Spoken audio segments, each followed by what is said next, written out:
Class 10th का English का unsolved paper हम लोग सॉल्व करने वाले हैं। 2024 से लेकर कहाँ से 2024 से लेकर 2018 तक के सभी प्रश्न पत्रों को हम लोग सॉल्व करेंगे। तो एक साल में जैसे 2024 में कितने प्रश्न पत्र बनते हैं, तो 7। सबसे पहले 2024 के प्रश्न पत्रों को सॉल्व करेंगे, उसके बाद 2023, उसके बाद इसी तरीके से हम लोग कहाँ तक सॉल्व करेंगे, 2018 तक। ठीक है, तो यहां पर आप ध्यान से देखेंगे कि अगर आपने 2024 का ही प्रश्न पत्र सॉल्व कर लिया तो आपका इंग्लिश का आधा से ज्यादा तो समस्या यहीं पे समाधान हो जाएगा। उसके बाद जब आप नेक्स्ट सॉल्व करेंगे तो आपको लगेगा कि ये सारी चीजें पढ़ी पढ़ाई हुई है। इसलिए ध्यान से स्टार्टिंग के कम से कम 7 सेट्स मतलब 2024 के सभी सेट्स को आराम से समझने की कोशिश करिए और देखिए कि आपके आने वाले एग्जाम में किस तरीके से हम लोग बेस्ट स्कोर कर सकते हैं और किस तरीके से आपका मॉडल पेपर होगा, किस तरीके से आपका पेपर आता है, कौन से क्वेश्चंस पहले करने हैं, कैसे क्या करना है, ध्यान से देखेंगे। एक एक प्रश्नों को हम लोग देखेंगे। यहाँ पर एक चीज आपको पता होना चाहिए, जैसे अगर किसी क्वेश्चन में मान लीजिए यहाँ पर किसी क्वेश्चन में और करके 2 क्वेश्चन दिया गया, एक क्वेश्चन यहाँ पे और का मतलब होता है ये, तो और का मतलब होता है या तो आप ये क्वेश्चन करिए या तो आप ये क्वेश्चन, दोनों में से एक ही क्वेश्चन करना है। तो उस कंडीशन में मैं यहाँ पे दोनों का आंसर बताऊंगा, लेकिन आपको एग्जाम में सिर्फ और सिर्फ एक का ही करना है जो आपको आ रहा होगा। ठीक है, तो ये अनसॉल्व है, चाहे आप किसी भी पब्लिकेशन का ले लीजिए। तो आज की क्लास में हम लोग 2024 के 817 HH सेट प्रश्न पत्र का क्या नाम है, 817 HH को सॉल्व करने वाले हैं। तो जनरल इंस्ट्रक्शन जो है मैं पहले इस पेपर में बता रहा हूं, इसके बाद आप लोग खुद ही जागरूक है, समझ जाएंगे कि हर एक क्लासेस में आपको इंस्ट्रक्शन बताने की जरूरत नहीं है। तो पहले देखिए, पहला पॉइंट कह रहा है कि फर्स्ट 15 मिनट जो है वो आपको क्या करना है कि आपको पूरे प्रश्न पत्र को पढ़ लेना है कि क्या क्या प्रश्न दिया है, क्या क्या आपको आ रहा है। जो प्रश्न आ रहा है उसको आप लोग पहले सॉल्व करिए, फिर उसके बाद जो नहीं आ रहा है या जो आपको कंफ्यूजन में है उसके बाद उसको सॉल्व करिए। तो 15 मिनट आपको मिलते हैं कि आप क्या करेंगे, क्वेश्चन पेपर को रीड करेंगे। उसके बाद ऑल क्वेश्चंस आर कंपलसरी, जितने भी क्वेश्चंस दिए गए सभी कंपलसरी है, सभी करने हैं। ये जो क्वेश्चन पेपर है ये 2 पार्ट में डिवाइड किया गया है, पार्ट ए और पार्ट बी। पार्ट ए जो है वो उसमें 20 मल्टीपल चॉइस क्वेश्चंस हैं और सभी क्वेश्चंस के एक एक मार्क दिए गए हैं, 1 मार्क सभी में मिलेंगे और ये आपको OMR में इसका आंसर फिल करके देना पड़ेगा। ठीक है, उसके बाद जो पार्ट ए है उसको आप क्वेश्चन वाइज इंस्ट्रक्शन पढ़ेंगे और अपने आंसर जो है वो OMR सीट पर फिल करेंगे। लेकिन ध्यान रखना है वहां पर इरेज नहीं करना है, कोई कट नहीं करना है, ना तो व्हाइटनर का यूज करना है और याद रखेंगे कि ये सारी चीजें आपको नहीं करना है, इससे आपको आंसर नहीं मिलेगा। ठीक है, इसके बाद क्या है, marks of the questions are mentioned against them. Next है पार्ट बी में क्या क्या आएगा भाई, पार्ट बी में आएगा डिस्क्रिप्टिव टाइप क्वेश्चंस, वो भी आपके कितने मार्क्स के रहेंगे, 50 मार्क्स के रहेंगे। तो यहाँ पे आपका 20 मार्क्स पार्ट ए से और पार्ट बी से 50 मार्क्स, जो टोटल आपके 70 मार्क्स हो जाएंगे। ठीक है, और यहाँ पे ध्यान रखना है कि जितने भी पार्ट बी में क्वेश्चन दिए गए सबको अटेम्प्ट करना है। क्वेश्चन को पढ़ते समय एक बार जरूर ध्यान से पढ़िए कि आपको क्वेश्चन में क्या करना है, जरूर से वहां पे इंस्ट्रक्शन दिया गया रहता है उसको पढ़ना पड़ेगा। क्लियर है, तो चलिए बिना देर करते हुए सबसे पहले स्टार्ट करते हैं पार्ट ए, जो MCQ है मल्टीपल चॉइस क्वेश्चंस, उसको सॉल्व करते हैं। तो यहाँ पर देखिए पहले इंस्ट्रक्शन क्या दिया गया क्वेश्चन नंबर 1, 2, 3, क्वेश्चन नंबर 1 से लेके क्वेश्चन नंबर 3 तक ही कहा जा रहा है कि read the following passage carefully and choose the correct option answer question that follow. मतलब आपको ये पूरा पैसेज पढ़ना है और 1, 2, 3 के क्वेश्चन के आंसर देने हैं। तो यहाँ पर पहला क्वेश्चन कह रहा है कि when we enter New York harbour the first thing we see. जब हम लोग इंटर किए न्यूयॉर्क के हार्बर में तो हम लोगों ने सबसे पहले क्या देखा, आपको क्या दिखाई दिया। तो ऐसे में आपको ये पढ़ना पड़ेगा, है ना, लेकिन पढ़ने की जरूरत नहीं है। आप ध्यान से देखेंगे तो यहाँ पे साफ साफ लिखा है when we enter New York harbour the first thing we see is the statue of liberty. क्या देखा आपने, स्टैच्यू ऑफ लिबर्टी। तो आंसर क्या हो जाएगा, ऑप्शन नंबर सी। नेक्स्ट, अब ध्यान दीजिए कि यहां तक आपने पढ़ लिया, अब दोबारा इससे प्रश्न नहीं पूछा जाएगा, अब इसके आगे का प्रश्न पूछा जाएगा। फिर आगे कह रहा है दूसरा प्रश्न कि the statue of liberty was a gift from the people of, मतलब स्टैच्यू ऑफ लिबर्टी कहाँ के पीपुल्स को कहाँ के पीपुल्स ने दिया था। तो आप इसको आगे पढ़ते जाइए, देखिए कहाँ पर स्टैच्यू ऑफ लिबर्टी के विषय में लिखा गया है। तो यहाँ पे देखिए साफ साफ दिखाई दे रहा है कि लिखा गया the statue of liberty was a gift from the people, पूरा मिल गया, ऑफ फ्रांस, कहाँ के, फ्रांस का। तो यहाँ पे आंसर क्या हो जाएगा, फ्रांस हो जाएगा। क्लियर है। अगला प्रश्न है the statue of Liberty personifies, liberty जो है स्टैच्यू ऑफ लिबर्टी ये किस लिए पर्सोनिफाइड किया। तो ये जो वर्ड है ना इसी को ढूंढिए, जैसे यहाँ पर आपने ये वर्ड ढूंढा था, यहाँ पर पर्सोनिफाइड को ढूंढ लीजिए। कहाँ पर लिखा है the statue of liberty personified.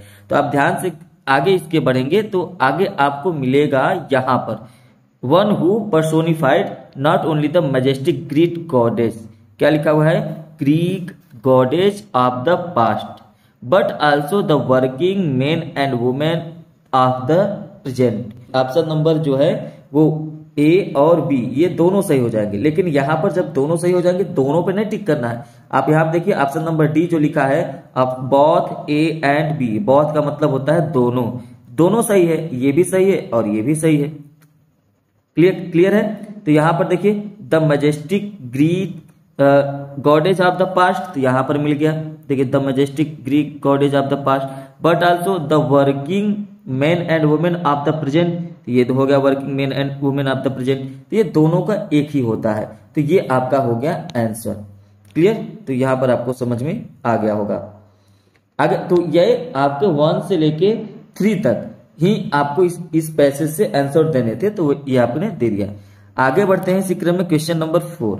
Question number 4 देखिए क्या कह रहा है कि कंप्लीट, अब यहाँ पे देख लीजिए एक बार आपको इंस्ट्रक्शन पढ़ने हैं। लिखा गया है क्वेश्चन नंबर 4 to 8, मतलब 4 से लेके 8 तक आपको क्या करना है, choose the correct option, answer the following questions. जो 4th क्वेश्चन है उसमें कहा जा रहा है कि I will not go to his party dash he invites me. अब इसमें क्या होगा, तो यहां पर देखिए जब भी यहां पर 2 चीजें जानते रहिए कि अनटिल और अनलेस, अनटिल और अनलेस।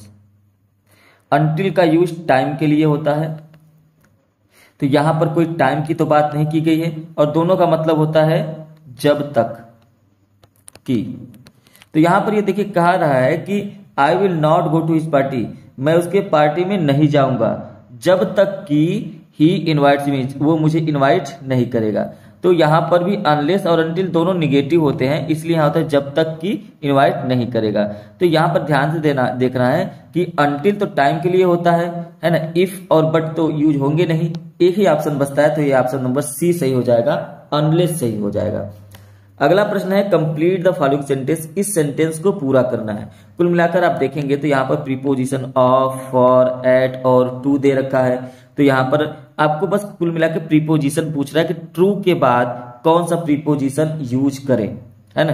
तो याद रखेंगे यहाँ पर देखिए this young man is true his word, तो ट्रू के बाद यहाँ पर प्रीपोजिशन यूज करेंगे टू, तो यहाँ पर सही हो जाएगा ऑप्शन नंबर डी। अगला प्रश्न है rearrange the following words cluster to make the meaningful sentence. यहां पर कुछ वर्ड्स दिए गए हैं और इन वर्ड्स को मिलाकर आपको क्या बनाना है, मीनिंगफुल सेंटेंस बनाना है। तो सबसे पहले हमेशा याद रखेंगे कि कभी भी आपको सेंटेंस रीअरेंज करने के लिए कहे तो सबसे पहले आपको सब्जेक्ट रखना है, फिर उसके बाद आपको हेल्पिंग वर्ब रखना है, फिर उसके बाद मेन वर्ब रखना है, और फिर आपको ऑब्जेक्ट या अदर वर्ड्स को रखना है। तो आपका सीक्वेंस जो है वो ये होना चाहिए। तो यहाँ पर आपको बात ये है कि कैसे सबसे पहले सब्जेक्ट रखे, तो हमको कैसे पता चले कि ये सब्जेक्ट है, हमको भी तो पता चलना चाहिए।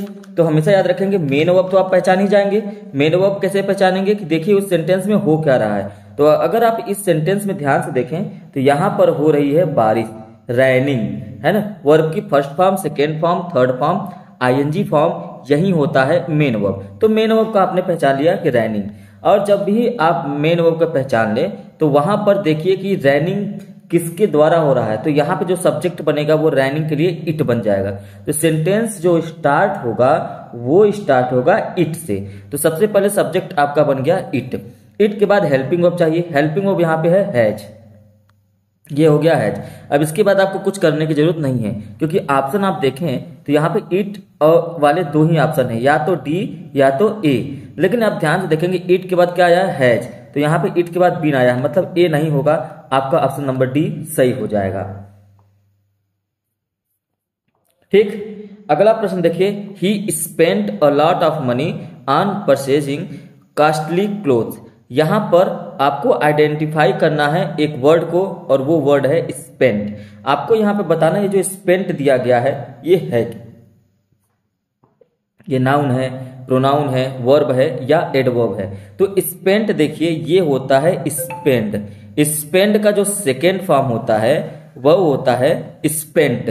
तो यहां पर ये वर्ब है, क्या है, वर्ब। तो ऑप्शन नंबर सी जो है वो सही हो जाएगा। ठीक, अगला प्रश्न है कि which of the following words is miss spelled. यहां पर देखेंगे तो प्रेयर भी बिल्कुल सही है, मिस्चीफ भी बिल्कुल सही है और अटैच भी बिल्कुल सही है। ऑप्शन नंबर सी सही हो जाएगा, क्योंकि ग्रामर में यहाँ पे ये जो ई दे रखा है इस ई के जगह पर ए हो जाएगा। ग्रामर में ई नहीं होता है, ग्रामर में GRAMMAR होता है। तो ग्रामर में आपको ध्यान रखना है, ये गलत है। नेक्स्ट है, और ये कई बार एग्जाम में आ भी चुका है ग्रामर। नेक्स्ट है, आप देखिए क्वेश्चन नंबर क्या कर रहा है, क्वेश्चन नंबर 9 to 10। अब इसके जो इंस्ट्रक्शन दिए गए उसको पढ़िए। कह रहा है read the following passage carefully and choose the correct option he answered and the answer question the follow. मतलब आपको ये पढ़ना है, उसके बाद आपको क्वेश्चन नंबर 9 और 10 में ही बस फॉलो करना है। तो यहाँ पर देखिए प्रश्न क्या कह रहा है, पहले आपको प्रश्न पढ़ना है और प्रश्न को उठाकर इसमें पुटअप करके देखिए कि वो आंसर आपको मिल रहा है कि नहीं। जैसे यहाँ पर दिया गया है Siddhartha Gautama wandered in search of enlightenment for. तो यहाँ पर देखिए, यहाँ पर लिखा गया ही वंडर्ड फॉर 7 years। मिल गया आंसर। तो ऑप्शन नंबर कौन सा सही हो जाएगा, ऑप्शन नंबर बी। आंसर तुरंत मिल जाएगा, आपको बस थोड़ा सा दिमाग लगाना है। फिर आगे कह रहा है, नेक्स्ट प्रश्न है 10th नंबर, कह रहा है कि Siddharth Gautam got enlightenment sitting under. अब वो किस पेड़ के नीचे बैठे थे, तो आप यहाँ पे देखिए लिखा गया है the Bodhi tree, tree of wisdom, और ये दोनों ऑप्शन में नहीं है ना। तो इसका मतलब ये है कि यहाँ पर देखिए लिखा गया enlightenment after 7 days he renamed the tree the Bodhi tree, tree of wisdom and began to teach to share the new understandings. तो यहाँ पर तो ये कहा गया कि वो जो पेड़ था उसको रीनेम किया गया था। क्या किया गया था, रीनेम किया गया था। लेकिन आप यहाँ पे देखिए लिखा गया set down under a people tree. क्या लिखा गया है, पीपल ट्री। मतलब इसका आंसर क्या हो जाएगा, peepal tree, option number C. तो डायरेक्ट आपको आंसर मिल जाएगा, थोड़ा सा दिमाग लगाने की आवश्यकता है। अगला प्रश्न चलते हैं, क्वेश्चन नंबर 11 देखिए कह रहा है, अब यहाँ पे देखिए इंस्ट्रक्शन पढ़ लीजिए। यहाँ पर क्वेश्चन नंबर 11, 12 और 13 इन तीनों के लिए प्रश्न कहा जा रहा है कि choose the correct option, answer the following questions. आपको बस यहाँ पे क्वेश्चंस के आंसर जो है वो करेक्ट आपको चूज करने हैं। फर्स्ट, अब ये देखिए आपके लिटरेचर का पार्ट है, तो लिटरेचर के पार्ट आ गए हैं, तो आपको लिटरेचर पर ध्यान रखना है। पहला प्रश्न कह रहा है कि विच quality of Lencho impressed post master. Post master को कैसे इंप्रेस किया लेंचो ने, लेंचो की कौन सी ऐसी क्वालिटी थी जो इंप्रेस्ड किया पोस्ट मास्टर को। तो उसका जो गुड, भगवान में विश्वास, दृढ़ विश्वास था, वही इंप्रेस किया था पोस्ट मास्टर को। अगला प्रश्न है who is the author of the lesson his first flight. First flight के ऑथर कौन है, तो ऑथर आपको लर्न रहना चाहिए सभी चैप्टर के। तो ये हैं लियाम ओ फ्लेयर्टी। ठीक है, नेक्स्ट क्वेश्चन देखिए, कह रहा है कि who had invited Rajveer to visit his home in upper Assam.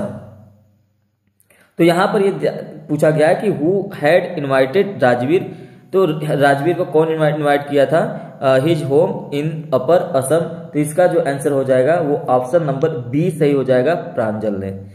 Clear, चलिए अगला प्रश्न देखते हैं, क्वेश्चन नंबर 14 से लेके क्वेश्चन नंबर 15, मतलब क्वेश्चन नंबर 14 और 15 के लिए कहा जा रहा है कि read the given extract. Extract यहाँ पे दिया गया है, छोटा सा पार्ट दिया गया है, संक्षिप्त विवरण दिया गया है, and choose the correct option to answer the following questions. Clear, तो यहाँ पे देखिए लिखा गया द फॉग कम्स, ये जो है पोयम लिखा गया है। इस पोयम को इसको पढ़ने के बाद आपको क्वेश्चन नंबर 14 और क्वेश्चन नंबर 15 का आंसर देना है। ध्यान से समझ लीजिए इस बात को। तो लिखा गया है who is the poet of poem written above. ये जो पोएम दिया गया है इस पोएम को किसने लिखा है? तो इस पोएम को लिखा है कार्ल सैंडबर्ग ने। अगला प्रश्न कह रहा है कि द फॉग कम्स कैसे आता है? साइलेंटली आता है। और यहाँ पर आप इस पैसेज को पढ़ेंगे, इस पोएम को पढ़ेंगे तो आपको पता चलेगा यहाँ पे एंड साइलेंट हॉन्चेस। ठीक, क्लियर है? चलिए आगे बढ़ते हैं। अगर आपको क्लास अच्छा लगे तो आप इसे लाइक कर सकते हैं, शेयर कर सकते हैं और चैनल पे पहली बार है तो जरूर से जरूर सब्सक्राइब कर लीजिए। ठीक है, इसके आगे आने वाले पार्ट भी आपको मिल जाएंगे। चलिए क्वेश्चन नंबर 16 से क्वेश्चन नंबर 20 तक क्या करना है? Choose the correct option, answer the following questions. पहला प्रश्न है कि for how many days was tricky given on food. तो कितने दिनों तक था? तो ये था एक दिन के लिए। दूसरा है how old was Hari Singh when he met Anil. मतलब हरि सिंह कितने साल का था जब वो अनिल से मिला? तो वो था 15 साल का। ठीक है, ये सभी आपके लिटरेचर वाले पार्ट से हैं, रीडर वाले बुक से हैं, फर्स्ट फ्लाइट से और इन सप्लीमेंट्री से। तो यहाँ आप देखिए अगला प्रश्न कह रहा है कि what was the evidence against Horace that got him arrested. तो इसका आंसर जो हो जाएगा हिज फिंगरप्रिंट्स। कि अगला प्रश्न है select the correct option, answer the following. Giffin was Giffin क्या था? गिफिन क्या था? तो इसका जो आंसर हो जाएगा वह एक, अच्छा यहाँ पे तो लॉलेस पर्सन भी था, ये भी सही है, और ब्रिलियंट साइंटिस्ट भी थे, ये सही है। मतलब ऑप्शन नंबर सी सही हो जाएगा, बोथ ए एंड बी। जब दो दो ऑप्शन सही होते हैं तो आपको ध्यान में रखना है कि बोथ ए एंड बी। अक्सर एग्जाम में देखा गया है कि जब बोथ वाले ऑप्शन आ जाते हैं तो अगर आपको नहीं आता है तो आप बोथ वाले पर ही टिक करिए। 98% चांसेस रहते हैं कि यही वाले ऑप्शन सही होते हैं, बोथ वाले।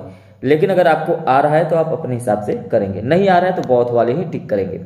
नेक्स्ट प्रश्न कह रहा है कि who had invited Matilda's husband for the ball, और ये है पार्टी। तो इसका ऑप्शन हो जाएगा C, the minister of public instruction. Clear है? तो ये हो गया आपका पार्ट ए, और पार्ट ए में आपका क्लियर हो गया MCQ। और ये सभी आपको किस में फिल करने हैं? ये सभी आपको जो अभी आपने किया इनको फिल करना है आपको OMR शीट जो मिली है उसमें। क्वेश्चन नंबर 21 ये रीडिंग पार्ट से है। मतलब आपको यहाँ पर एक पैसेज दिया जाएगा, read the following passage and answer the question that follow. तो यहाँ पर एक क्या दिया गया है? पैसेज दिया गया है। ठीक है, इस पैसेज को आपको पढ़ना है और इस पैसेज को पढ़ने के बाद जो नीचे आंसर दिए गए हैं उसको आपको राइट करना है। लेकिन अब आप यहाँ पर एक बात ध्यान से समझिए। पहला प्रश्न दिया है हु वाज रॉबिन हुड। अब यहाँ पर जब आप इसको पढ़ेंगे तो इसके बाद आपको आंसर कहाँ से मिलेगा, कैसे मिलेगा, ध्यान से देखेंगे। कभी भी ऐसे प्रश्न आए तो आपको सबसे पहले पैसेज पर फोकस नहीं करना है, सबसे पहले आप प्रश्न को पढ़िए और इस प्रश्न को उठाकर ढूंढिए कि ऐसे वर्ड्स कहाँ लिखे गए हैं। इसमें जहां पर मिले वहीं आपका आंसर होगा। ध्यान देंगे कि 2 नंबर का क्वेश्चन है तो कोशिश करिए कि 1-2 लाइन का लिखें। तो पहला प्रश्न देखिए दे रखा है कि हु वॉज, जैसे ही WH वर्ड से who was, who did, who was, which word, इन सबको हटा देना है और आपको सर्च करना है इन वर्ड्स को। जैसे यहाँ पर सर्च करना है कि Robin Hood and where did he live. यहाँ पर हु वॉज रॉबिन हुड, तो रॉबिन हुड वॉज मिल गया, रॉबिन हुड वॉज। तो इसका आंसर हो जाएगा, पहले पूछा है कि who was Robin Hood and where did he live, और वो कहाँ रहता था। तो पहले ही लाइन में देखिए, robin Hood was the leader of the company of outlaws who lived in Sherwood forest. बस आंसर मिल गया, पहले का आंसर हो गया। दूसरा जो प्रश्न कह रहा है कि who did robin hood help with money, who did robin hood help with money. तो आप पहले से लिखेंगे robin hood helped with money, किसका हेल्प करता था रॉबिन हुड। तो आप यहाँ पे पढ़िए और आगे पढ़ते हुए आपको मिलेगा कहीं ना कहीं ऐसा वर्ड, ये रहा हेल्प विथ मनी, मिल गया। मतलब अब देखिए किसका किसका हेल्प कर रहा था। तो यहाँ पर देखिए लिखा गया he was loved by the poor whom he saved from the cruel landlords and often helped with money। मतलब वो गरीबों की मदद करता था, जो लैंडलॉर्ड्स होते थे उनका जमीन या उनका पैसा उनसे छीनकर गरीबों की मदद करता था। ठीक, अगला प्रश्न क्या है? अगला प्रश्न है कि who was robin hoods bitter enemy. Robin hood का सबसे बिटर इनमी कौन था? बिटर का मतलब होता है कड़वा, मतलब सबसे तीखा, या सबसे, इसे समझे कि सबसे जो है कट्टर दुश्मन इसका रॉबिन हुड का कौन था? तो कट्टर दुश्मन जो था वो शेरिफ था। देखिए यहां पर आप पढ़ेंगे the sheriff of the nearby town was his bitter enemy. मिल गया, तो इसका आंसर क्या हो जाएगा? The sheriff. तो आप इसको ध्यान से लिख लेंगे, और इसका लिखने का तरीका कैसे होगा? इसको लिखेंगे robin hoods bitter enemy was the sheriff. क्या हो जाएगा? Was the sheriff. तो इस तरीके से आप आंसर लिखेंगे तो आपको जो है मार्क्स पूरा मिलेगा, एक भी नंबर नहीं कटेगा। क्लियर है? लास्ट प्रश्न देखिए क्या कह रहा है कि which words in the passage means to make no publicly, और वर्ड दे रखा है, आप चाहें तो यहां से आप इसको अंडरलाइन कर सकते हैं, ये डिक्लेयर। क्लियर है? चलिए आगे बढ़ते हैं। क्वेश्चन नंबर आपका अब आ गया क्वेश्चन नंबर 22।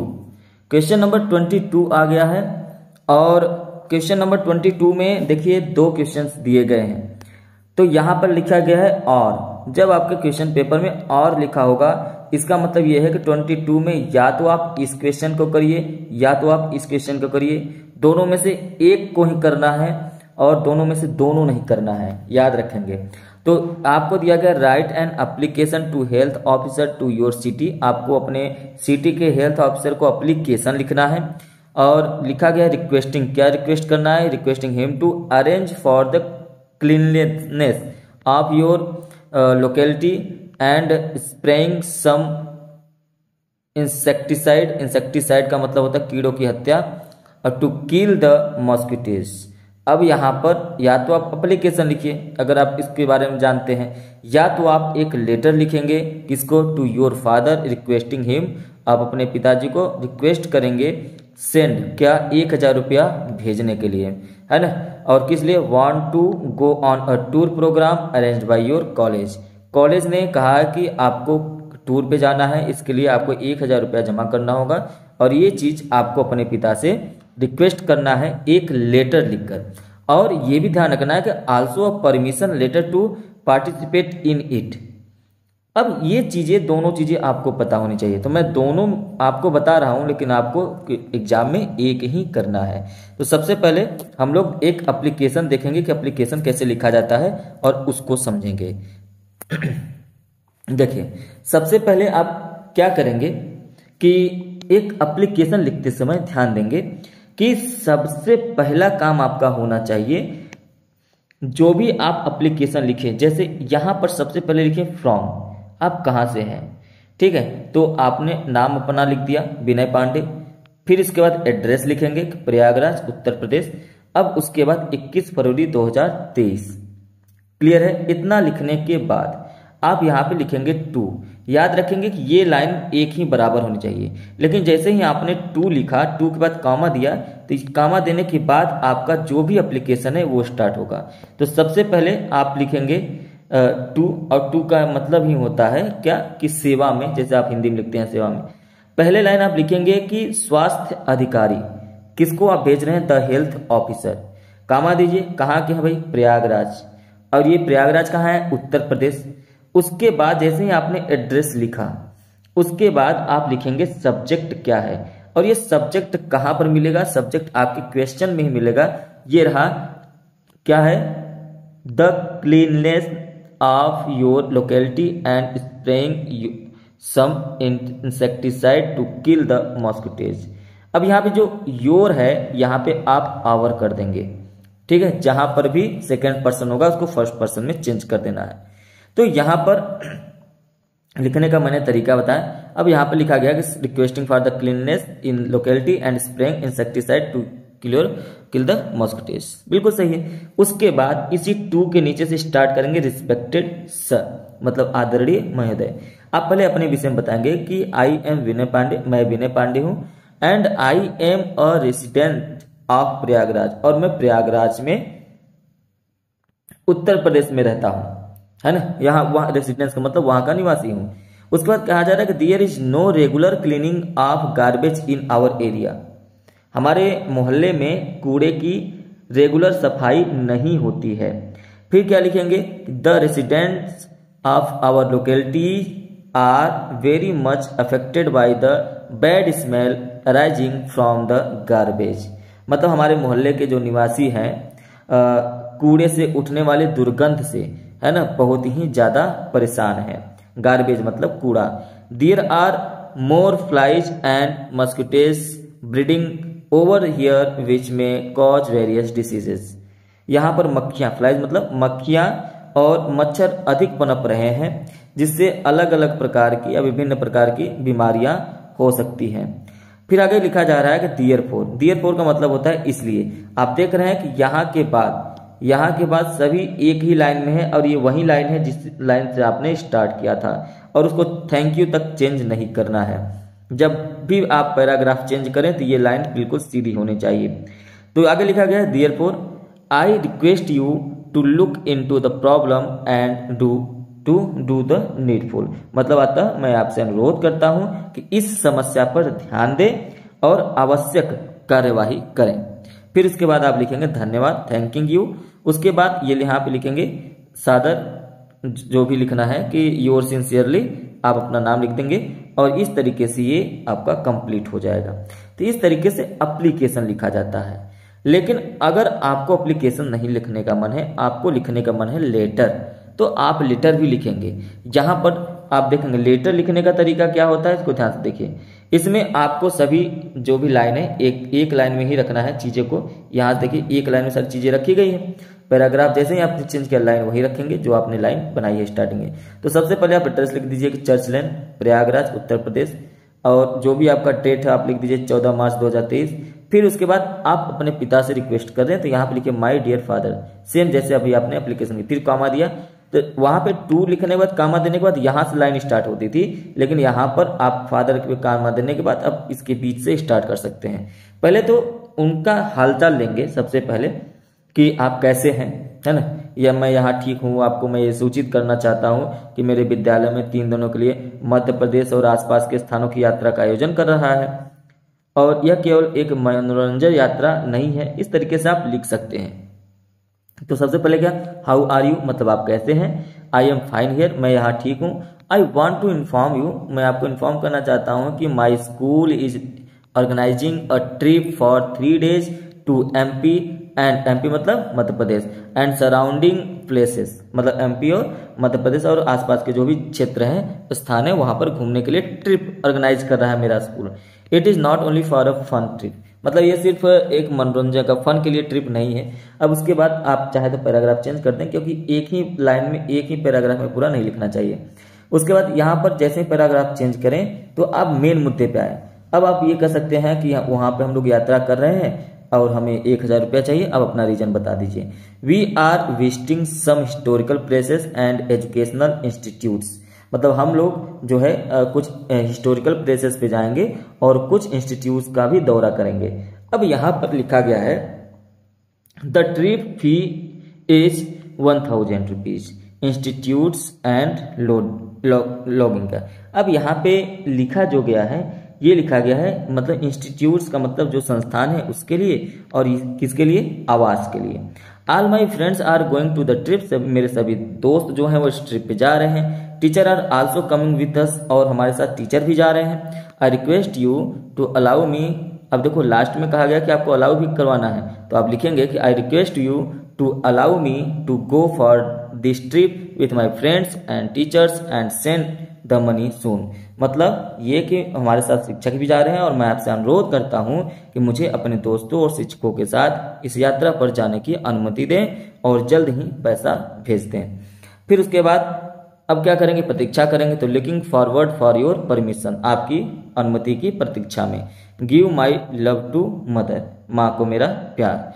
और इसके बाद यहाँ पर आप लिखेंगे योर लविंग सन, जो भी आपका नाम है आप नाम लिख दीजिए, वैभव यहाँ पे लिखा गया है। तो इस तरीके से या तो आप एप्लीकेशन लिखें या तो आप लेटर लिखें, ये आपके राइटिंग का पार्ट है और ये आपको देगा 4 नंबर, ठीक है। तो इसको थोड़ा सा अच्छे से लिखना है।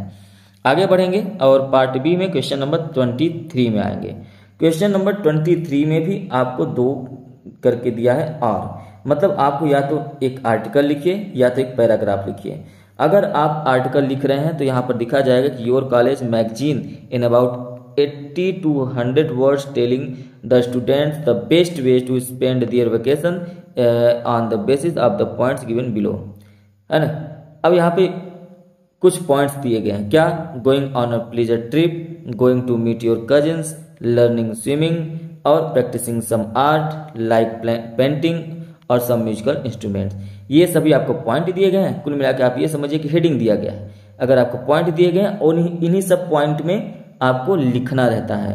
दूसरा है या तो आप पैराग्राफ लिखिए कि राइट अ पैराग्राफ, ये भी आपको 80 to 100 वर्ड्स का लिखना रहता है।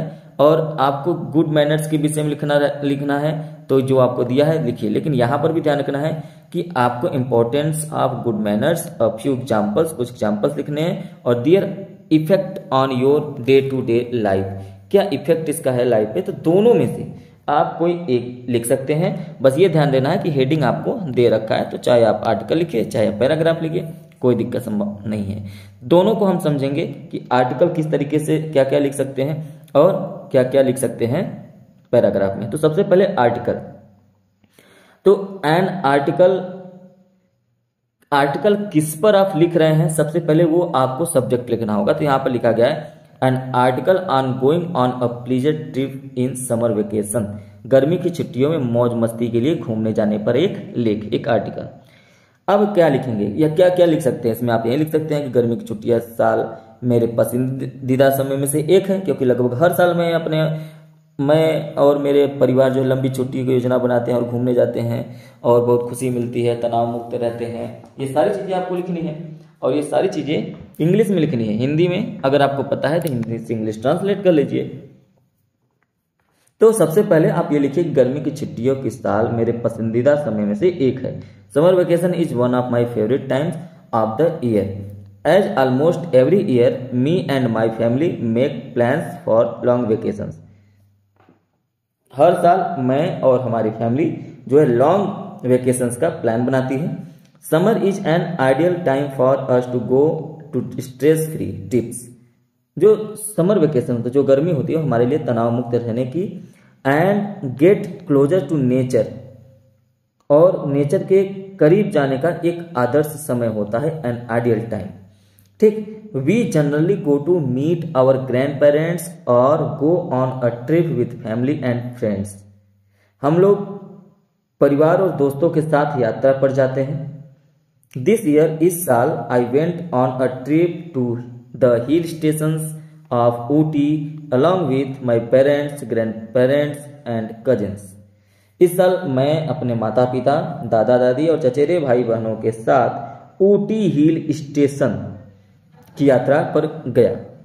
We started the vacation by going to the native village. अब आप उस वेकेशन के विषय में, जो आपने यहाँ पे यात्रा की है, उस वेकेशन के विषय में अच्छे से बता दीजिए। जैसे we started the vacation by going the native village of our grandparents which around 100 kilometres away from the city in which. तो यहां पर आप ये कह सकते हैं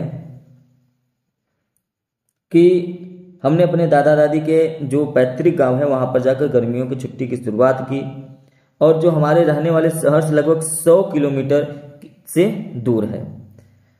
हमने we took a train to Ooty, हमने ऊटी के लिए ट्रेन पकड़ी। The train ride was filled with laughter and songs. I greatly enjoy the ride. We reached Ooty in the evening. हमने ऊटी के लिए ट्रेन पकड़ी और ट्रेन की सवारी हंसी मजाक और गानों से भरी पड़ी थी, और मुझे सवारी का जो है भरपूर आनंद आया, और हम ऊटी में शाम तक पहुंचे। तो जो भी आपकी चीज़ें हो रही हैं वो सारी चीज़ें लिख डालिए, कोई दिक्कत नहीं है। फिर I started next day with an early morning with my grand parents. Then I ate my breakfast after which the whole family travelled around the town. I learn about the birds and the trees of the hill stations. मैंने अगले दिन शुरुआत अपने दादा दादी के साथ सुबह सैर से किया। फिर मैंने नाश्ता किया और उसके बाद पूरे परिवार के साथ शहर में घूमा। आई लर्न, मैंने सीखा। क्या सीखा? या जाना, क्या जाना, मैंने हिल स्टेशन के पक्षियों और पेड़ों के बारे में जाना या सीखा। ड्यूरिंग द वेकेशन, वेकेशन के दौरान, अब आप यहाँ पे कंक्लूजन लिखेंगे कि ये सारी चीज़ें जो हुई हैं उसमें आपको क्या फ़ायदा मिला, क्या निष्कर्ष निकला इस सब चीज़ों का, आपने कैसे छुट्टी बिताए, वहीं आपको निष्कर्ष निकाल देना है। कि ड्यूरिंग का मतलब होता है के दौरान या उस समय। During the vacations I not only learn new things about on natural and cultural heritage of place but also had a great time with my family. I have utilized my time productively. छुट्टियों के दौरान, during the vacation, छुट्टियों के दौरान मैंने न केवल उस जगह की प्राकृतिक और सांस्कृतिक विरासत के विषय में नई चीजें सीखी, बल्कि अपने परिवार के साथ बहुत अच्छा समय बिताया। मैंने अपने समय का सदुपयोग किया। तो इस तरीके से आप एक आर्टिकल लिखेंगे। अब आपकी बारी है कि आप पैराग्राफ कैसे लिखेंगे। कोई दिक्कत नहीं, आपके पास यहाँ पे हेडिंग है, इन हेडिंग्स पर आप 80 से लेकर मतलब 80 से लेकर 100 वर्ड्स लिख डालिए। ये दोनों प्रश्न, दोनों में से कोई एक करना है और ये आपका 6 नंबर का रहता है। ठीक है, तो अब हम लोग देखेंगे कि एक पैराग्राफ लिखना है और पैराग्राफ कैसे लिखा जाए। तो सबसे पहले आप जिस भी विषय में लिख रहे हैं, है ना, उसको एक बार एक्सप्रेस कर दीजिए। जैसे आप लिखिए, पहले गुड मैनर्स के विषय में लिख रहे हैं, गुड मैनर्स होता क्या है लिख डालिए। तो गुड मैनर्स आर एक्सप्रेस्ड। अब आप यहाँ पे देखिए, पहले ही आपका हेडिंग दे रखा है कि इंपॉर्टेंस ऑफ गुड मैनर्स। तो पहले इसकी विषय में लिखिए, फिर लिखिए अ फ्यू एग्जाम्पल्स दे दीजिए, और फिर उसके बाद इफेक्ट क्या है डे टू डे लाइफ में वो लिख दीजिए। काम समाप्त हो जाएगा आपका। तो सबसे पहले आप लिखेंगे good manners are expressed through our words and needs in our everyday life, we should be good mannered. मतलब अच्छे शिष्टाचार हमारे दैनिक जीवन में हमारे शब्दों और कार्यों के माध्यम से व्यक्त होते हैं। हमें अपने परिवार, दोस्तों, शिक्षकों, पड़ोसियों और अन्य लोगों के साथ बातचीत में हर समय अच्छे व्यवहार प्रदर्शन करना चाहिए। We should be good mannered at all times in our interaction with our family, friends, teachers, neighbors and others. If we are polite and kind in our words and deeds, we show good manners saying thank you to anyone who is kind to us. मतलब यदि हम अपने शब्दों और कार्यों में विनम्र और दयालु हैं तो हम अच्छे शिष्टाचार दिखाते हैं। जो कोई भी हमारे प्रति काइंड है, दयालु है, उसे धन्यवाद कहना अच्छा शिष्टाचार है। Kind to us is good manners. ठीक है। Similarly we should use to the word please when we request anyone for the favour. इसी तरीके से, सिमिलरली का मतलब इसी तरीके से जब हम किसी से कोई उपकार मांगते हैं तो हमें प्लीज बोलना चाहिए, मतलब कृपया बोलना चाहिए, और इस शब्द का उपयोग करना चाहिए। We can show good manners in small acts like offering our seats to someone who needs it more than us when we are on a bus. हम छोटे छोटे कार्यों में अच्छे शिष्टाचार दिखा सकते हैं, जैसे कि जब हम बस में हो तो किसी ऐसे व्यक्ति को अपना सीट दे देना जिससे हमारी ज़्यादा जरूरत हो। अगर किसी को हमसे ज़्यादा जरूरत है सीट की तो आपसे सीट दे सकते हैं। ये सभी चीज़ें आपके गुड मैनर्स में आती हैं। ये आपके एग्जाम्पल्स हो गए। लास्ट में डे टू डे लाइफ में क्या है कि people around us are friendly with us and appreciate us if we are good manners. हमारे आसपास के लोग हमारे साथ दोस्ताना व्यवहार करने लगेंगे, और अगर हम अच्छे व्यवहार वाले हैं तो हमारी सराहना भी होगी। ठीक है, तो उम्मीद है कि ये सारी चीजें आपको समझ में आई होगी। आपसे रिक्वेस्ट है कि आप लाइक कर सकते हैं, अगर आपको अच्छा लगे तो आप सब्सक्राइब भी कर सकते हैं अगर चैनल पे पहली बार हो तो, और यदि आपको लगता है कि आप इसे किसी और स्टूडेंट के से शेयर कर सकते हैं तो जरूर से जरूर इसे शेयर कर दीजिए। ठीक, तो चलिए आगे बढ़ते हैं। स्टार्ट होगा आपका ग्रामर पोर्शन। ठीक है, जो यहाँ पे देखिए A, B, C और D, ये सभी आपके 2-2 मार्क्स के हैं। उसके बाद D आपका 4 नंबर का है। क्लियर है। तो चलिए सबसे पहले आप पहला क्वेश्चन देखिए, लिखा हुआ है री right the following sentence by changing into indirect speech. आपको इनडायरेक्ट स्पीच में चेंज करना है। इनडायरेक्ट स्पीच में आप जब चेंज करेंगे तो आपको देखिए दिया गया है Rashmi said to the stranger what. जब भी WH वर्ड से कोई वर्ड स्टार्ट होता है तो कामा और इन्वर्टेड कामा को हटाकर वही WH वर्ड ही रख देते हैं, है ना, दैट का यूज नहीं करते हैं। और जो ये इंट्रोगेटिव सेंटेंस है इसको चेंज कर देते हैं अफर्मेटिव में, ठीक है। तो ये दोनों चीज आपको याद रहना चाहिए। तो अब यहां पर क्या होगा, सैड टू को किस में चेंज किया जाता है, इंट्रोगेटिव रहता है तो सैड टू को चेंज किया जाता है आस्क्ड में। तो ये हो जाएगा, सबसे पहले हो जाएगा रश्मि आस्क्ड टू नहीं द स्ट्रेंजर, हो गया। अब कामा न्यूटेड कामा को हटाकर आप क्या लिखेंगे, व्हाट। व्हाट लिखने के बाद आपको ध्यान देना है, अफर्मेटिव बनाना है, तो यहां पर योर नेम पहले आ जाएगा। अच्छा, योर नेम है, योर आपका कौन सा पर्सन है, तो योर आपका सेकंड पर्सन है। सेकंड पर्सन ऑब्जेक्ट के अकॉर्डिंग चेंज हो जाता है। स्ट्रेंजर है, स्ट्रेंजर मतलब ही, और ये हो जाएगा आपका ही, सॉरी हिज, क्या हो जाएगा, हिज, ये हो जाएगा हिज नेम। अब यहाँ पे इज किस में चेंज हो जाएगा, वॉज में। किस में चेंज हो जाएगा, वॉज में, पास्ट में। एंड लगा है, एंड लगाइए। उसके बाद वेयर है तो आप फिर से एक बार वेयर लगा दीजिए। वेयर लगाने के बाद डू को आपको ध्यान में रखना है, हटा देना है। डू को हटाएंगे, यू सेकेंड पर्सन है, ऑब्जेक्ट के अकॉर्डिंग हो जाएगा ही। अब इसके बाद आपका क्या आएगा, ये आप ध्यान रखेंगे पास्ट इंडिफिनिट में बनाना है, तो ये हो जाएगा लिव्ड, और यहाँ पे फुल स्टॉप लगा देंगे। तो इस तरीके से आपका ये नरेशन मतलब आपका इनडायरेक्ट में चेंज हो गया, और यही चीजें आपको ध्यान में रखनी है। अगर आपको इनडायरेक्ट चेंज करने नहीं आता है तो मैंने 2 घंटे में पूरा नरेशन पढ़ा रखा है। अगर आप उसको एक बार देख लेंगे तो आज के बाद आपका नरेशन से एक भी प्रश्न गलत नहीं होगा, ये हमारी गारंटी है। इसके अलावा भी आपको हमने लगभग 30 से 35 प्रश्न ऐसे इनडायरेक्ट के कराए हैं जो 2024 से लेकर 2019 तक के सभी प्रश्न सेट में आ चुके हैं। इन दोनों क्लासेस का डिस्क्रिप्शन में लिंक है, आप उस लिंक पे क्लिक करके चेक कर सकते हैं। क्लियर है? तो यहां पर आपको समझ में आ गया होगा कि Rashmi asked the stranger what his name was and where he lived. ठीक है, ये तो हो गया आपका ए का आंसर, इसको आप नोट कर लेंगे। दूसरा कह रहा है कि change the following sentence into passive voice. तो पैसिव वॉइस कैसे चेंज होता है ये भी ध्यान से देख लीजिए। तो सबसे पहले आप देखिए ऑब्जेक्ट, ऑल द क्वेश्चंस लिखा है तो सबसे पहले ऑब्जेक्ट लिख दीजिए, ऑल द क्वेश्चंस। आपने लिखा ऑल द क्वेश्चंस, ध्यान रखिएगा ये प्लूरल में है, ये हैज है तो हैज चेंज हो जाता है हैज बीन में। तो लेकिन यहाँ पे क्वेश्चंस है तो ये हैव हो जाएगा, और क्या लिखेंगे, हैव बीन। हमेशा जो मेन वर्ब होता है उसका थर्ड फॉर्म लिखेंगे, आंसर्ड पहले से ही थर्ड फॉर्म में है तो ये हो जाएगा आंसर्ड, और एक वर्ड लगाएंगे बाई, बाई के बाद ही का ऑब्जेक्टिव फॉर्म लिखेंगे हिम, तो ये हो जाएगा हिम।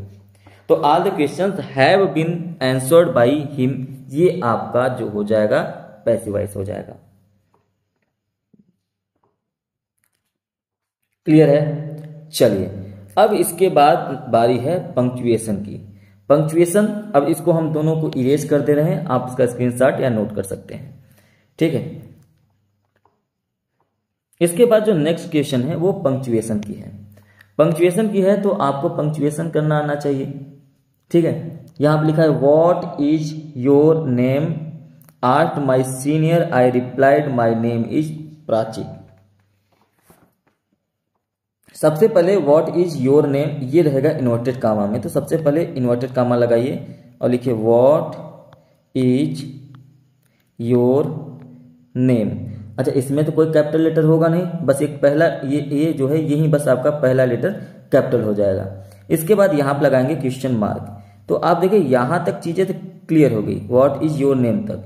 अब इसके बाद क्या करेंगे, क्वेश्चन मार्क लगाने के बाद ask my senior, ask my senior को यहां पे इन्वर्टेड कामा को बंद कर दीजिए।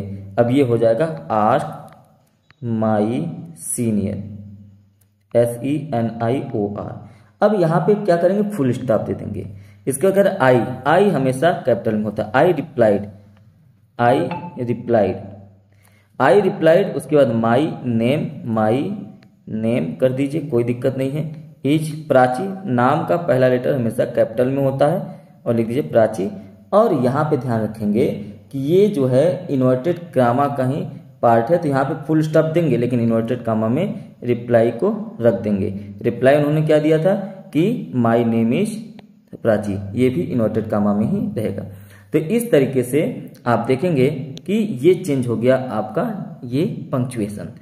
ठीक है, चलिए आगे बढ़ते हैं और क्वेश्चन नंबर डी पे पहुंचते हैं। और डी कहता है कि ट्रांसलेट करना है इंग्लिश में। उसके पहले इसको इरेज कर लेते हैं, यदि आपने नहीं किया है स्क्रीनशॉट ले लीजिएगा।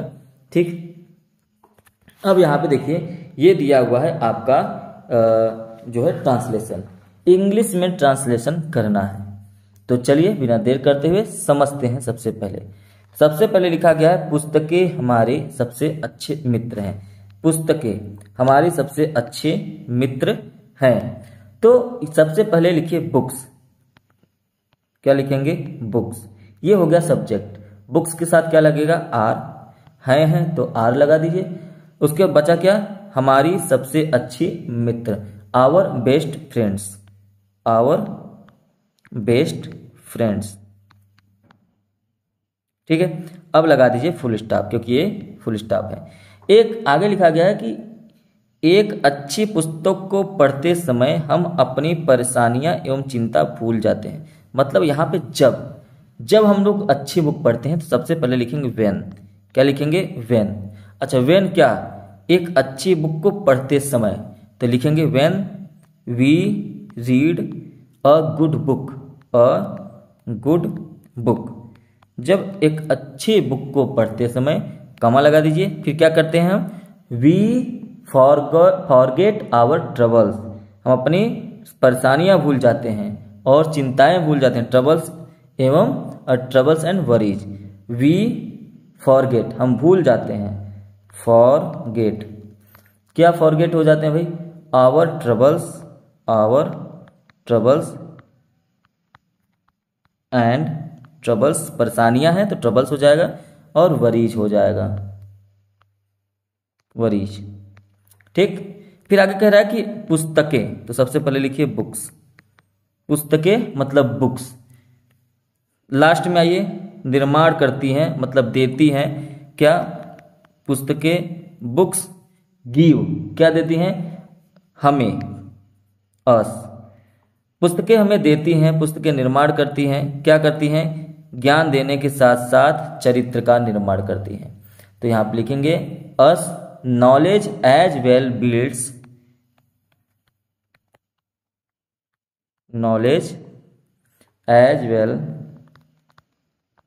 Builds character. क्लियर। फिर आगे कह रहा है कि पुस्तकें हमें साहस एवं आशा का संचार भी करती हैं। तो यहां पर लिखेंगे बुक्स आल्सो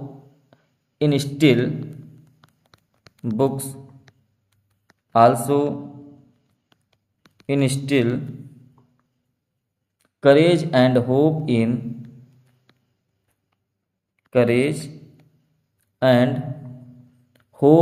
us।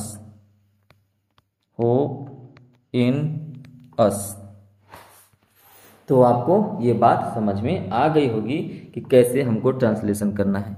अगर आपको ट्रांसलेशन नहीं आता है तो आप हमें कमेंट बॉक्स में बताइए, मैं आपको ट्रांसलेशन करना सिखाऊंगा और किस तरीके से आपके बोर्ड के एग्जाम में जो ट्रांसलेशन आते हैं कैसे किए जाते हैं। 4 नंबर का आता है और आपको ये 4 नंबर हमेशा मिल जाएगा। ठीक है, चलिए आगे बढ़ते हैं और अगला जो प्रश्न है वो है पार्ट बी का लिटरेचर। अब हम लोग लिटरेचर के पार्ट को करेंगे।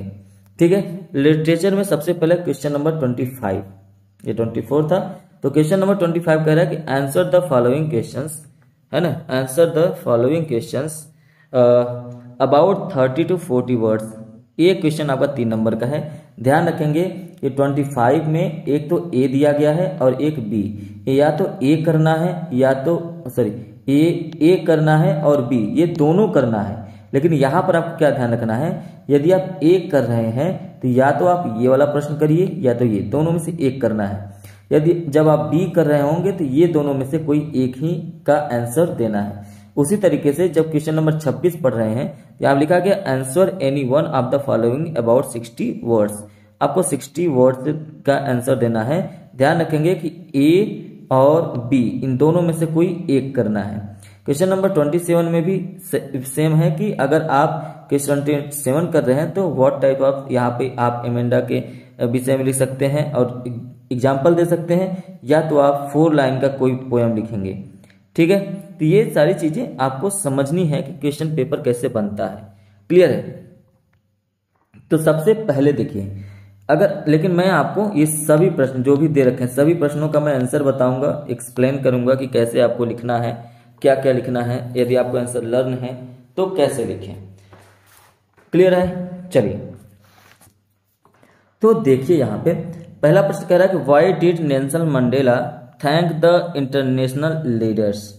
नेल्सन मंडेला ने अंतरराष्ट्रीय नेताओं को धन्यवाद क्यों दिया? और ठीक है, तो यहां पे इसका आंसर क्या होगा, चलिए इसका आंसर देखते हैं। 25 का ए, 25 का ए का जो आंसर है वहां पे लिखा गया है सबसे पहले कि at the swearing in ceremony Mandela felt highly fortunate to welcome the dignitaries and foreign leaders because it was not too long ago that South Africans were called outlaws. Thus, he thanked all the international leaders. मतलब जब Nelson Mandela शपथ ग्रहण के समारोह में थे तो उसमें मंडेला ने गणमान्य व्यक्तियों और विदेशी नेताओं का स्वागत करते हुए खुद को बहुत भाग्यशाली महसूस किया। क्यों किया था? क्योंकि बहुत समय पहले तक दक्षिण अफ्रीकी जो साउथ अफ्रीकन लोगों को डाकू कहा जाता था, इसलिए उन्होंने सभी अंतरराष्ट्रीय नेताओं को क्या किया? बहुत ही धन्यवाद दिया। ठीक, अगला प्रश्न देखिए क्या है। अगला प्रश्न है कि what did Kisa Gotami learn from the flickering lights. Kisa Gotami ने क्या सीखा? किससे क्या सीखा? टिमटिमाहट से, फ्लिकरिंग ऑफ लाइट्स, लाइट की टिमटिमाहट से उन्होंने क्या सीखा। ठीक, चलिए 25 का ये पहले का ये और वाला आंसर है ना। तो यहाँ लिखा गया कीसा गोटामी saw the flickering lights of city and realized that people's lives are similar to these lights which rise and then extinguish। तो जो कीसा गोटामी थी गौतमी ने शहर की टिमटिमाती रोशनी को देखा और उन्होंने महसूस किया कि लोगों का जीवन बिल्कुल इसी रोशनी की तरह है जो बुझ रही है फिर जल रही है, बुझ रही है फिर जल रही है। तो इसी तरीके से उन्होंने कहा कि ये कीसा गौतमी ने कि शहर की टिमटिमाती रोशनी जो है बिल्कुल इसी तरीके से महसूस किया था उन्होंने। ठीक, तो 25 का ये ए का क्वेश्चन हो गया। अब बी में आते हैं। बी में कह रहा है कि why was the young seagull afraid of flying. जो यंग सीगल था वो उड़ने से क्यों डरता था। ठीक, और दूसरा प्रश्न क्या है, कह रहा है कि how did Natalia react when she came to know Lomov had come with the proposal of marriage. तो सबसे पहले इसका आंसर देख लेते हैं कि why was the young seagull afraid of flying. Young seagull जो है वो उड़ने से क्यों डरता था। तो यहां पर देखिए 25 का बी। तो यहाँ पे इसका आंसर हो जाएगा the young seagull was afraid of to fly because it was his first flight and he was afraid of falling and getting hurt. He thought that his wings would not support him while flying. जो ये young seagull होता है ना, वो उड़ने से डरता था क्योंकि उसकी पहली उड़ान थी, वो सबसे पहली बार उड़ने जा रहा था और उसे डर था कि कहीं वो गिर न जाए, कहीं उसे चोट न लग जाए, है ना। और उसे ये भी लगता था कि उड़ते समय अगर उसके पंख ने साथ नहीं दिया तो, है ना, वुड नॉट सपोर्ट हिम। तो यहां पर इसलिए वो क्या करता था, उड़ने से डरता था।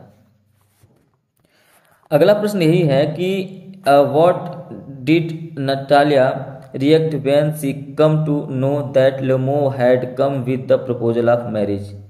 तो सबसे पहले जब उसे पता चला कि लोमो उसे शादी का प्रस्ताव रखने आया है तो वह रोने लगती है। आपने स्टोरी तो सुना ही होगा। She knows that the Lomo came to the propose to her. She starts weeping, है ना। She calls her father to bring him back at once. He has gone out after the quarrel. जब उसे पता चलता है कि लोमो उसे शादी का प्रस्ताव करने आया है तो वो रोने लगती है। वह अपने पिता से उसको तुरंत वापस ले जाने के लिए बुलाती है और झगड़े के बाद वह क्या होता है, फिर बाहर चला जाता है। क्लियर है? चलिए अब हम लोग पढ़ेंगे क्वेश्चन नंबर 26। क्वेश्चन नंबर 26 में आपको दोनों में से ए या बी में से कोई एक का ही आंसर देना है। तो यहाँ देखिए पहला क्वेश्चन कह रहा है कि how did the rain change into disaster. जो रैन है वो डिजास्टर में कैसे चेंज हो गया, डिजास्टर में कैसे चेंज हो गया। How did it affect Lencho's field, और ये लैंचो के खेतों को कैसे प्रभावित किया। तो 26 का जो ए है उसका आंसर होगा कैसे प्रभावित किया भाई। देखिए ध्यान से, सबसे पहले इट वॉज पोरिंग आउटसाइड, मतलब बाहर बारिश हो रही थी। बट ऑल ऑफ सडन, लेकिन अचानक a strong wind blew and enormous hailstones began to fall alongside the rain. लेकिन अचानक से तेज हवा चलने लगी और बारिश के साथ बड़े बड़े ओले गिरने लगे। Along with the rain drops big hailstorm fell from the sky. The hailstones looked like big silver coins. In an hour's time, the entire valley was covered with an hailstones. The hailstone destroyed the entire corn crop, leaving Lancho in a state of misery and helplessness. 1 घंटे के भीतर आपको पता है कि जब बड़ी बड़ी ओले गिरने लगे तो बारिश की बूंदों के साथ आसमान से बड़े बड़े ओले भी गिरे और ओले की जो बड़े बड़े चांदी के सिक्के जैसे लग रहे थे और 1 घंटे के भीतर पूरी घाटी जो है ओले से ढक गई, यह कवर्ड विथ हेलस्टोन्स। और ओला वृष्टि जो है, ये हेलस्टॉर्म जो है, वो सारी ओले, ये कॉर्न क्रॉप, मकई की जो फसल थी, पूरी की पूरी तरीके से नष्ट हो गई।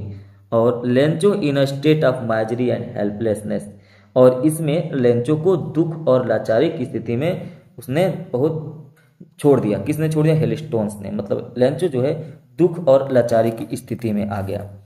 नेक्स्ट क्वेश्चन 26 का जो बी है, कह रहा है what did the Rajveer see on the way during his car journey, जो है देखिए आबारी। तो यहाँ पर ये जो है 26 का बी है ना, दोनों में से आपको एक ही करना है। तो राजवीर ने बजरी वाली सड़क के दोनों ओर एकड़ों में चाय की झाड़ियां देखी थी।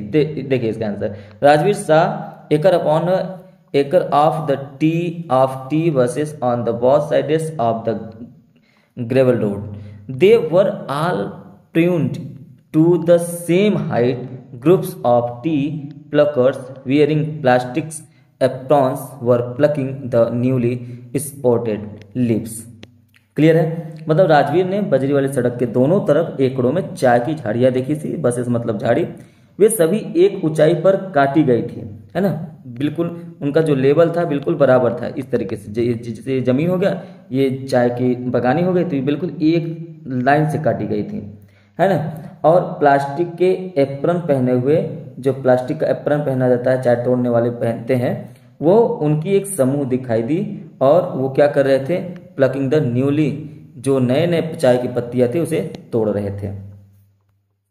ठीक है, तो क्वेश्चन नंबर 26 आपका कंप्लीट हो गया। क्वेश्चन नंबर 27, पहला करें what type of life does Amanda wish for, explain giving an example. Amanda जो है वो किस तरीके की लाइफ चाहती थी, आपको एक एग्जाम्पल देके उसको दिखाना है।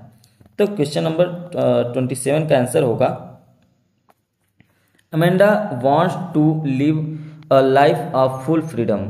She wants to be Rapunzel because she feels that life in the tower will be peaceful and unusual. She thinks she will be free and live in peaceful environment in the tower. ठीक है, तो यहाँ पर आपको समझ में आया होगा। इसका मतलब यह है कि अमेंडा जो थी ना, वो पूरी फ्री जिंदगी जीना चाहती थी, कि वो रुपेंजल बनना चाहती है। क्यों? क्योंकि उसे लगता है कि टावर में जीवन शांतिपूर्ण और असामान्य होगा। उसे लगता है कि वह आज़ाद होगी और टावर में शांतिपूर्ण पीसफुल इन्वायरमेंट में रहेगी। ठीक है, अब इसके बाद या तो आपको 27 में इसका आंसर देना था, या तो आप एक काम कर सकते हैं कि आप एक 4 लाइन की कविता लिखिए, पोयम लिखिए, जो भी, लेकिन ध्यान रखना है कि वो आपके सिलेबस का होना चाहिए। कोई भी कविता नहीं लिख देंगे। और ये भी ध्यान देना है कि जो आपके एग्जाम पेपर में दिया गया है ना, अभी आपके सामने एक पोयम दिया आएगा, तो वो उसको बिल्कुल भी कॉपी पेस्ट नहीं करना है। लेकिन अगर आपको याद है तो अच्छी बात है, लेकिन हमारे पास एक ट्रिक है, अभी आगे चल के बताएंगे कि कैसे आपको पेपर वाला ही लिखना है, लेकिन किस तरीके से लिखना है। तो आप कोई भी 4 लाइन की कविता लिख सकते हैं। मैंने यहाँ पर जो मुझे याद है वो मैंने लिख दिया है, तो आप इसे लर्न भी कर सकते हैं, थोड़ा सा है, क्योंकि ये 3 लाइन ही याद करना पड़ेगा। चौथे लाइन में सिर्फ एमेंडा लिखा हुआ है ना, ये इसी एमेंडा चैप्टर्स का ही है। तो did you finish your homework Amanda? Did you tidy your room Amanda? I thought I told you to clean your shoes Amanda. मतलब पहले लाइन में ये कहा जाता है कि क्या तुमने अपना होमवर्क फिनिश कर लिया एमेंडा? फिर कहा जाता है did you tidy to room. फिर उसके बाद क्या कहा जाता है कि क्या तुमने अपना कमरा साफ कर लिया? फिर कहा जाता है कि आई थॉट, मुझे लगा कि I told you to clean your shoes, मैंने तुम्हें अपने जूते साफ करने के लिए कहा था। फिर इसके बाद कहा गया एमेंडा। तो 4 लाइन इस तरीके से हो जाते हैं। तो इस तरीके से आप याद कर सकते हैं। क्लियर है? चलिए अब आगे बढ़ते हैं। क्वेश्चन नंबर 28 यहाँ पर कहता है कि आपको सेंट्रल आइडिया लिखना है। किसका? किसी भी पोयम का जो यहाँ पर दिए गए हैं। 3 पोयम दिए गए हैं। एक तो आपको डस्ट ऑफ स्नो दिया गया है, एक द ट्रीज दिया गया है, और एक दिया गया है the tale of Custard the dragon. इन तीनों में से कोई सी एक पर सेंट्रल आइडिया आपको लिखना है, और सेंट्रल आइडिया ये आपको 40 से 50 वर्ड्स में लिखना है, जो जिसके लिए आपको 3 मार्क्स मिलेंगे। और ये आपको लर्न रहना चाहिए। अगर आपको लर्न है तो लिख सकते हैं। मैं आपको तीनों का सेंट्रल आइडिया इस पेपर में बता रहा हूं, लेकिन अगले पेपर से बस मैं आपको दिखा दूंगा कि यही सेंट्रल आइडिया आपको दिमाग में रखना है। और एक बात याद रखिएगा, जैसे ही आप 2024 के सभी सेट 7 सेट हैं अगर आपने कर लिया, तो उसके बाद आपको एक भी अपने से याद नहीं करना पड़ेगा, बार बार देखते रहेंगे तो सेंट्रल आइडिया मिल जाएंगे। क्वेश्चंस फंस जाते हैं अगर आपने सिर्फ 7 क्वेश्चन पेपर लिख लिया तो। ठीक है, तो सबसे पहले यहाँ पे देखिए डस्ट ऑफ स्नो का सेंट्रल आइडिया देखते हैं। किसका देखते हैं? Dust of snow. क्लियर है? तो यहाँ पे देखिए डस्ट ऑफ स्नो का सेंट्रल आइडिया लिखा गया है। तो सबसे पहले आप डस्ट ऑफ स्नो लिखेंगे, फिर आगे लिखेंगे dust of snow is a small poem written by the famous American poet Robert Frost. सभी का राइटर का नाम याद रखना चाहिए। और यहाँ पर लिखा है the poem is set on a wintry day. ये एक विंटरी डे मतलब सर्दी के दिन पर आधारित जो है वो किसने? रॉबर्ट फ्रॉस्ट ने इसको लिखा है। क्या लिखा है कि उन्होंने लिखा था, अब देखिए यहाँ पे इंग्लिश में लिखा गया, मैं आपको इसको हिंदी में ट्रांसलेट करके बता दे रहा हूँ, ध्यान समझिए। पहले स्टैंजा मतलब जो पहली जो छंद है उसमें क्या कहा गया है कि उसमें कहा गया कि कवि एक प्राकृतिक घटना का वर्णन करता है ना, describe the simple natural happening. क्या करता है? बर्फ भारी मात्रा में गिर रही है, बर्फ के गुच्छे पेड़ों के शीर्ष को ढक चुके हैं। ठीक है, उसके बाद कवि एक हेमलॉक पेड़ के नीचे खड़ा है। The poet is standing under the hemlock tree. The crow जो कौवा है अपशकुन का प्रतीक है, a symbol of omen, ill omen, and the hemlock tree associated भी with a person is not जो है ऑस्पिशियस थिंग्स। हेमलॉक पेड़ किसी व्यक्ति से जुड़ा हुआ है और शुभ चीजें नहीं है। फिर उसके बाद दूसरे छंद में क्या कहा जाता है? दूसरे स्टैंजा में कि the falling of snow flakes and the scenes leave a tremendous effect on the mental state and mood of poets. मतलब बर्फ के टुकड़ों का गिरना और दृश्य कवि की मानसिक स्थिति और मनोदशा पर जबरदस्त प्रभाव डालते हैं। दूसरा आपको देखना है the trees. The trees the central idea of the poem the trees written by Adrienne Rich is about the coming out of the women from the safe space of their home. यहाँ पे कहा जा रहा है कि पेर Adrian reach द्वारा लिखा गया है। किसके द्वारा? यहाँ पे देखिए लिखा गया है कि ये जो द ट्री है ये लिखा गया है एड्रियन रीच के द्वारा। ये कविता ट्री पर ही केंद्रीय विचार महिलाओं के अपने घर की सुरक्षित जगह से बाहर आने के बारे में है। जैसा कि आपको शीर्षक से पता चलता है, as the title suggested the poem is about trees. कविता पेड़ों के बारे में है। यह व्यक्त करता है कि कैसे मानव ने स्वार्थी उद्देश्य के लिए जंगलों को नष्ट कर दिया है और पेड़ों को काट दिया है। ठीक है, मनुष्य ने अपनी जरूरतों को पूरा करने के लिए पेड़ों को अपने घरों के चार दीवारी से सीमित कर दिया है। और यहाँ पर जो राइटर लेखिका है, देखिए यहाँ पे पोएटिस लिखा है। पोएटिस का मतलब जो लेखिका है या जो कवयित्री है, वो कहती हैं कि पेड़ जंगल में रहते हैं, trees live in the forest, और इसलिए इन्हें घर के अंदर रखना एक अपराध है। तो यही चीज ये पूरे पोएम में होती है और ये पोएम ये संदेश देता है। Poem conveys the message that everyone has deep desire for freedom, और सभी के मन में जो है स्वतंत्रता की गहरी इच्छा होती है। We must follow the rules of the nature and should not try to overrule it, और इसे खत्म करने की कोशिश नहीं करनी चाहिए। तो ये हो गया ट्री के विषय में। और लास्ट है the tale of Custard the dragon. तो यहाँ देखिए सी में क्या कहा जा रहा है कि इसका जो सेंट्रल आइडिया है, ये कहता है कि यहाँ पे कविता का जो सेंट्रल आइडिया है, ये कहा जाता है कि हर किसी की अपनी क्षमताएं होती हैं, उसे कभी भी केवल से शक्ल के आधार पर नहीं आंका जाना चाहिए। ठीक, तो इसी तरीके से ये भी है। कविता में बेलिंडा और उसके सभी पालतू जानवर की अपनी बहादुरी की जो है बखान होती है। तो यहाँ पे लिखा हाउ ये, और हालांकि custard the dragon never boats about it's might and power and always cries for a nice and safe case.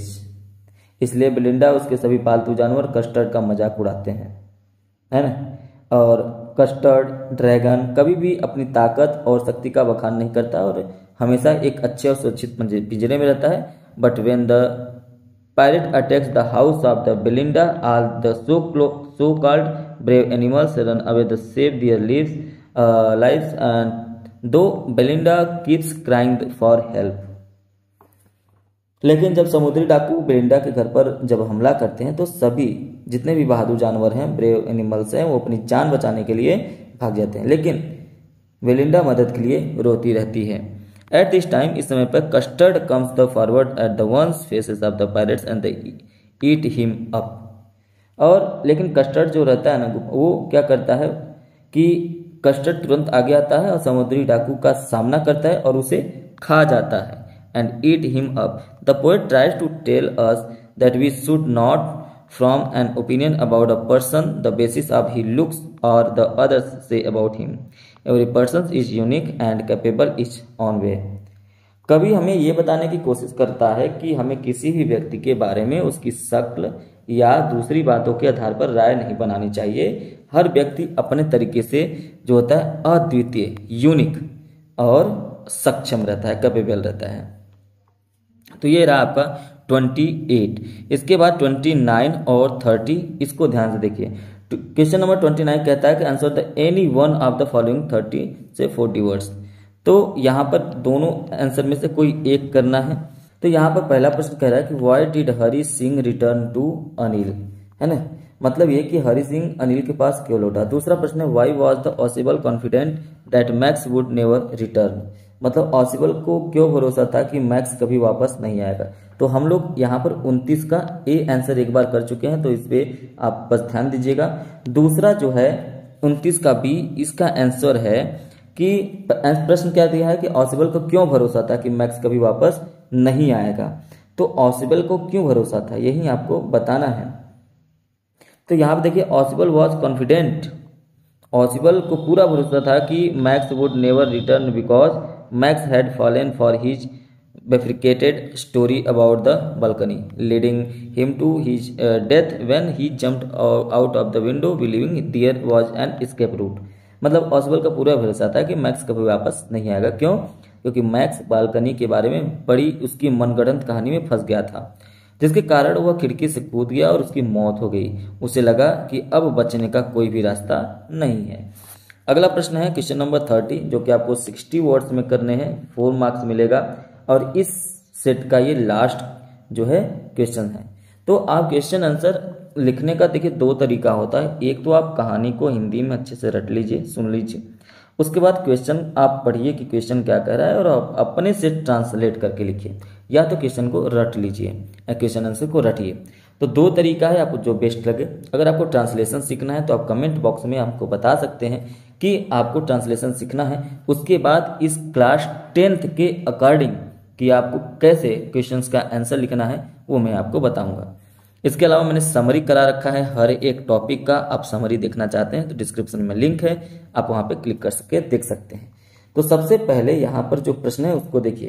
पहला प्रश्न कह रहा है कि why did Bholi at first agree to an unequal match, why did she later reject the marriage. मतलब ये कि भोली ने पहले असमान विवाह के लिए क्यों सहमत दी और उसके बाद विवाह को क्यों अस्वीकार कर दिया, मना क्यों कर दिया। तो इसका आंसर तो ये है कि पहले तो भोली अपने पिता के सम्मान के कारण एक बूढ़े व्यक्ति से शादी करने के लिए सहमत हो गई थी, जिससे उसके परिवार के हित को और उसके ऊपर हित रखा जा सके। हालांकि बाद में उसने शादी करने से इनकार कर दिया क्योंकि उसने देखा कि वह कितना मतलबी, लालची और घृणित था। ठीक, तो यही चीजें आपको इंग्लिश में लिखा गया है कि at first Bholi had agreed to marry an old man because her father's honours, thereby placing her family's interest her own. However, जो भी हो वो मना कर देती है। She later refuse to marry him because, क्यों, क्योंकि सी वॉज हाउ मीन, मतलब वो कितना चीप था, ग्रीडी था, लालची था, एंड कंटेम्प्टिबल ही वॉज, मतलब और कितना ग्रीड था। उसके बाद 30 का जो लास्ट क्वेश्चन दिया, how did a nursery book mother goose save the earth from a Martian invention.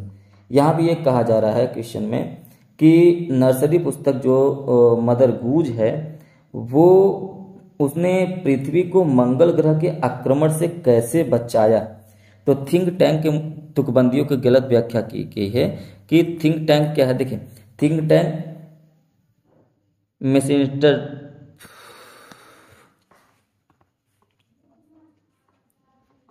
यहाँ पे ये कह रहा है 30 का भी, इसका देखिए कि थिंक टैंक ने तुकबंदियों की गलत व्याख्या की, उन्हें अपने और मंगल ग्रह के खतरे के रूप में लिया। डर कर उसने प्रोब 1 को वापस बुलाया, आक्रमण करने का विचार छोड़ दिया और अपने विषयों के साथ मंगल में 100 मिलियन मील दूर अल्फा सेंटोरी में भाग गया।